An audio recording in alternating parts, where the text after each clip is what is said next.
Mental math कक्षा 9 के अगले प्रश्न पर चलते हैं। मैं हूं हरी सर और आप देख रहे हैं मेरा YouTube channel maths with Hari sir special Hindi medium के बच्चों के लिए। देखिए यहाँ पर प्रश्न नंबर 23 क्या कहता है, आइए उसको पढ़ लेते हैं और फिर उसको सोल्व करते हैं। यहाँ पर प्रश्न नंबर 23 लिखा है, त्रिभुज एबीसी बिंदु डी ई एफ क्रमशः भुजाओं बीसी सी ए तथा ए बी के मध्य बिंदु है। यदि एरिया एबीसी ठीक है बराबर 16 सेंटीमीटर वर्ग है तो समलंब एफ बी सी ई का क्षेत्रफल ज्ञात करो। ठीक है, अब मैं आपको बताता हूं इसको करना कैसे है। जो बच्चे पहली बार देख रहे हैं प्लीज वो मेरे चैनल को सब्सक्राइब कर दे, साथ ही बेल आइकन को क्लिक भी कर दे। और जो बच्चे इंग्लिश मीडियम में पढ़ते हैं उनके लिए अलग से चैनल है जिसका नाम है चलो कदम बढ़ाए। देखो बच्चों यहाँ पर इसका क्या आंसर होगा। इस एबीसी का एरिया क्या है, 16 सेंटीमीटर वर्ग दिया हुआ है।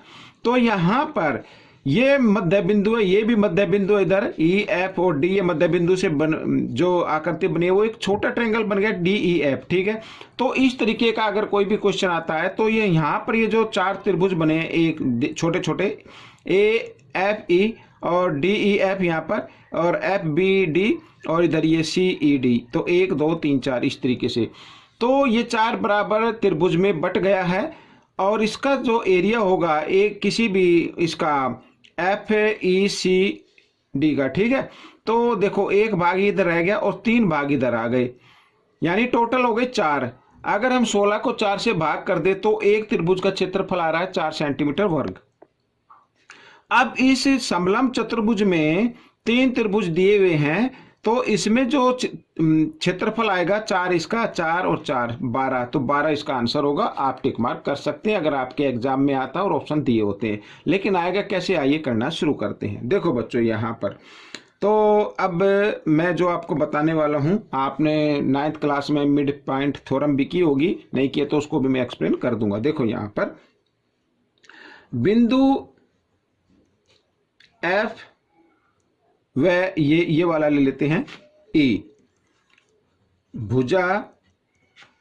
भुजाएं लिख लेते हैं ए बी व ए सी के मध्य बिंदु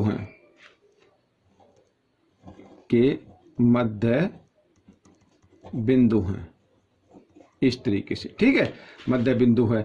और हमने एक जो प्रमेय होती है उसमें पढ़ा है त्रिभुज के अंदर, ठीक है, त्रिभुज के अंदर मध्य बिंदुओं को मिलाने वाला रेखाखंड तीसरी भुजा के समांतर होता है और उसकी लंबाई का आधा भी होता है। ठीक है, ये हमने पढ़ा है। तो यहां पर क्या होगा, ई एफ समांतर होगा इसके बीसी के, और पेन में दूसरा ले लेता हूं बीसी, और वह ई एफ बराबर होगा हाफ बीसी के। ठीक है, ये तो आपने पढ़ा है। तो मैं यहां पर ये इसकी परिभाषा लिख देता हूं।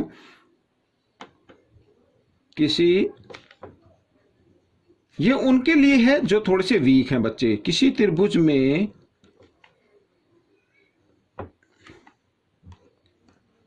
किन्हीं 2 भुजाओं के मध्य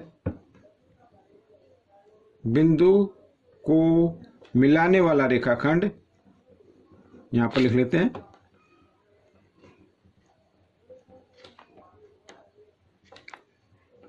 तीसरी, यहां पर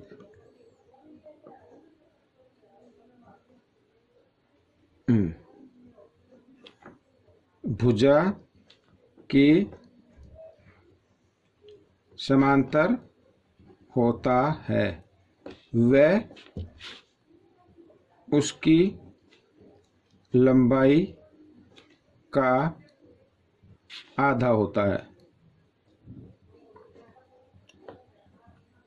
ठीक है, ये आपको तो मैंने समझाने के लिए लिखी है। आपको आते तो अगर टिक मार्क करना तो आपको ये लिखने की जरूरत नहीं है, आप सिर्फ माइंड में कीजिए और इसका आंसर निकल आएगा। ठीक है, तो इसका आधा होता है। अब देखो बच्चों यहाँ पर, ठीक है, अब मैं जो बता रहा हूं वो ई एफ समांतर, अब डी क्योंकि बीसी पर स्थित है तो डी ई एफ समांतर होगा बी डी के। ठीक है, वह ई एफ बराबर होगा लिखा ना आधा BC, तो BC का आधा क्या हो गया BD। क्यों? क्योंकि D मध्य बिंदु है BC का, तो BD। ठीक है, लिख सकते हैं ऐसे। तो अब देखो ये भुजा इसके समांतर है और ये ही भुजा इसके बराबर भी है, तो इससे जो भी आकृति बनेगी वो एक समांतर चतुर्भुज होगा। ठीक है, तो यहां मैं लिख देता हूं, अतः BDEF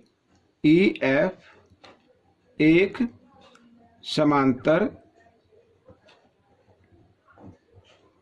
चतुर्भुज है। ठीक है, ये एक समांतर चतुर्भुज है। अब इसमें लिख देता हूं, और इसमें ये DF एक विकर्ण है। ठीक है, DF क्या है? विकर्ण है।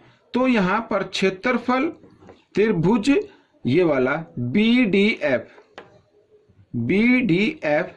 बराबर होगा क्षेत्रफल त्रिभुज DEF। ठीक है, ये यहां पर ये बराबर होगा। तो इसी तरीके से अब मैंने तो ये दोनों बिंदु लिए थे ना, आप ये दोनों बिंदु ले सकते हैं, इनको भी ले ले। अब दोबारा एक बार ये हुआ, अब जो हमें दूसरा समीकरण बनाना है तो उसमें F और D मध्य बिंदु ले लेंगे। ठीक है, मैं यहां पर लिख देता हूं, इसी प्रकार आपको अच्छे समझ में आ जाए, इसी प्रकार बिंदु F व D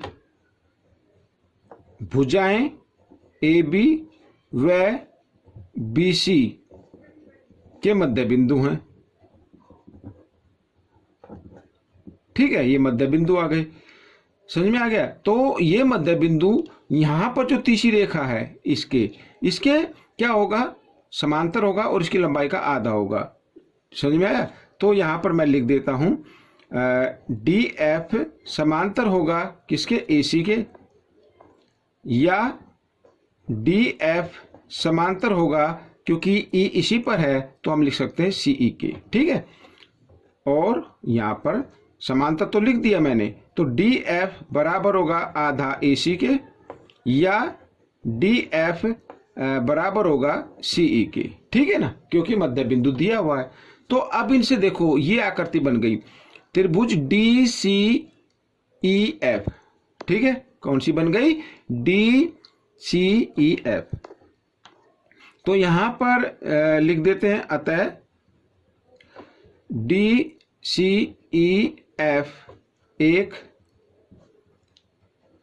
समांतर चतुर्भुज है। ये छोटे तरीके से मैं बता रहा हूं, वरना आप लिख सकते हैं समीकरण यहां पर नाम देकर 1 2 या 3 4, उनसे ये एक समांतर चतुर्भुज बन जाएगा। ठीक है ना, ये समांतर चतुर्भुज हो गया, जिसमें यहां पर लिख देते हैं, जिसमें ये वाला यहां पर ये देखो ये वाला ये एक समांतर चतुर्भुज बन गया, जिसमें DE ये क्या हो गया? एक विकर्ण हो गया। मैं लिख देता हूं, जिसमें DE एक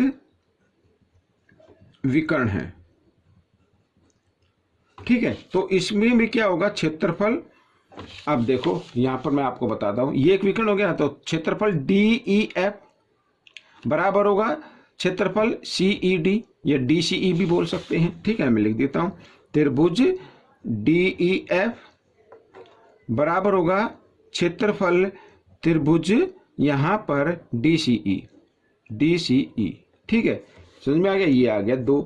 तो बच्चों देखो, अब यहां पर ये क्षेत्रफल इसके बराबर आया, ये इसके बराबर आया, इसी प्रकार ये दोनों भी आपस में क्या आएंगे? बराबर आएंगे। तो मैं लिख देता हूं यहां पर शॉर्ट में, इसी प्रकार क्षेत्रफल त्रिभुज DEF बराबर होगा क्षेत्रफल त्रिभुज यहां पर ऊपर का नाम है AEF। ठीक है, इस तरीके से अब यहां पर समीकरण 3। अब बच्चों देखो यहां पर एक बार ये क्षेत्रफल इसके बराबर आ रहा है, यही इसके बराबर आ रहा है, यही इसके बराबर आ रहा है, तो इसका मतलब चारों आपस में क्या हो गए? बराबर हो गए ना, चारों आपस में बराबर। तो अगर मैं चारों को जमा कर दूं, ठीक है, चारों आपस में बराबर है, जमा कर दूं, देखो तो क्षेत्रफल यहां पर मैं लिख देता हूं त्रिभुज AEF जमा क्षेत्रफल त्रिभुज DEF जमा क्षेत्रफल त्रिभुज BDF और जमा क्षेत्रफल त्रिभुज DCE। तो ये सभी किसके बराबर हो जाएंगे? ABC के बराबर हो जाएंगे। यहाँ पर लिख दे त्रिभुज ABC। ठीक है, हो गए बराबर। अब यहाँ पर बच्चों क्योंकि ये चारों आपस में बराबर हैं तो इनकी जगह मैं कोई भी एक ट्रायंगल ले सकता हूं। ठीक है, इनकी जगह कोई भी मैं एक ट्रायंगल ले सकता हूं। मान लीजिए मैं DEF ले लेता हूं।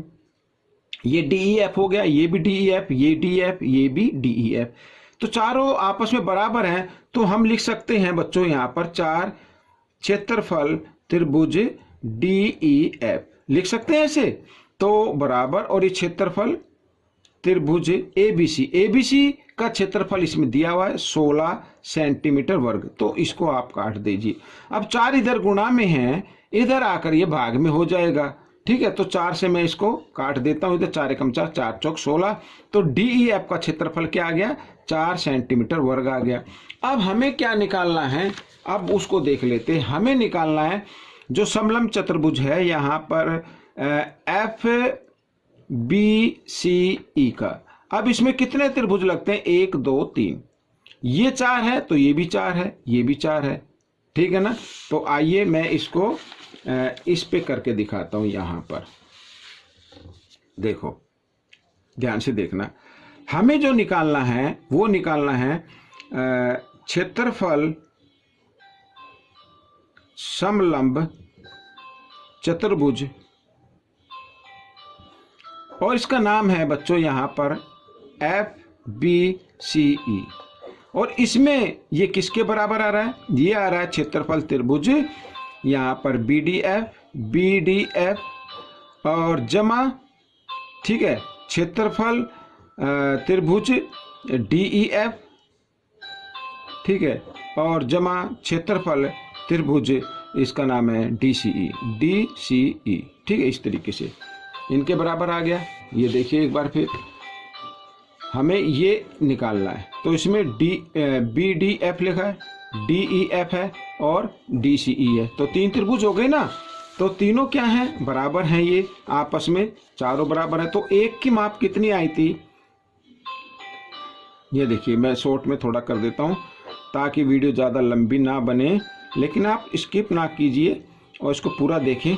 देखो यहीं पे 4 जमा 4 जमा 4 बराबर आ गया 12 सेंटीमीटर वर्ग। ठीक है, तो ये आपका क्वेश्चन सोल्व हो गया है। आपको कैसा लगा मुझे जरूर बताएं। इसमें सीखकर दूसरों को जरूर सिखाएं। मिलते हैं अगले भाग में, तब तक आप प्रैक्टिस करते रहें।